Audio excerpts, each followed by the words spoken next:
Hi, everybody. This is Tally Wells, and I am the Executive Director of the North Carolina Council on Developmental Disabilities. It is June of 2022, which means it is the Olmstead anniversary. Happy anniversary. And today's question is, what is the funding criteria in relation to movement from ICF IDD homes, as well as the age criteria? Well, first of all, what is an ICF IDD home?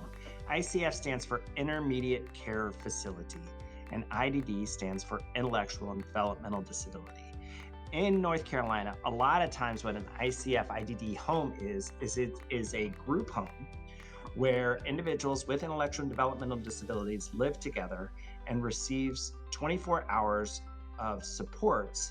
And essentially, the provider is paid for the whole care for the individual with an intellectual and developmental disability, and how you move out of that home into a even more community setting, so that maybe your own apartment, maybe with a roommate, maybe in a smaller setting that's more integrated, is often going to be through Medicaid. And so the easiest way to do that is through the Innovations Waiver, which is our Medicaid waiver for individuals with intellectual and developmental disabilities.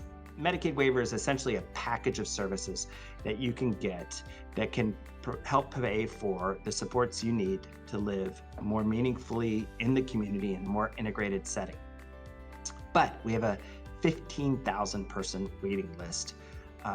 So there is another program called Money Follows the Person, which can sometimes help support people to move into the community. And we're also moving into something called the Tailored Plan and Medicaid Transformation. And as part of that, the state has opted into something called 1915I. 1915I, it sounds like an algebraic equation, a math equation. It sounds complicated. It's really not. It's 1915I is just a part of the federal statute. You don't really need to know that, except it's just what we're calling it.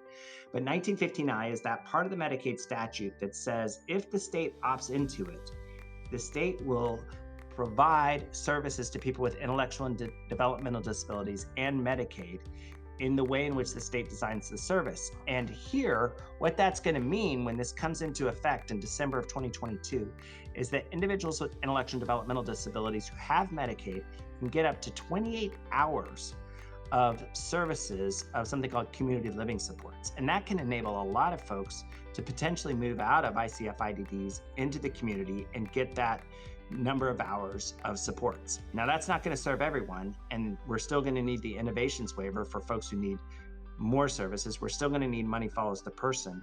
And we also need to really continue to advocate for the state to follow Olmstead, because Olmstead, of course, says that under the Americans with Disabilities Act, if you are in a more congregate setting, if you are in a setting that doesn't allow you to live as fully in the community as others, that you should have that right. And the federal government is also requiring under something called the settings rule to require states to more and more make sure that individuals with developmental disabilities have the option to live in the community. And so we continue to need to do the advocacy of Olmstead, but we're also excited that 1959 and other options are going to enable more people to live in the community. But we also have a workforce shortage, a workforce crisis. And that means that we continue to need to ensure that our direct support professionals are getting paid enough so that we have enough quality direct support professionals to enable people to live in the community. In terms of an age requirement, there's really not as much of an age requirement for the ICF IDDs to move out of them as there is to make sure that you have the funding resources through the Innovations Waiver or 1915I to be able to do that. And so the state is also engaging in Olmstead planning and developing a plan based on the Olmstead decision to ensure more and more people are able to live in the community. And that's what we all need to do to make sure that we are educating our state leaders and our policymakers about the importance of the state really living up to the vision of Olmstead, that all people with disabilities can live full and meaningful lives in the community. Thank you.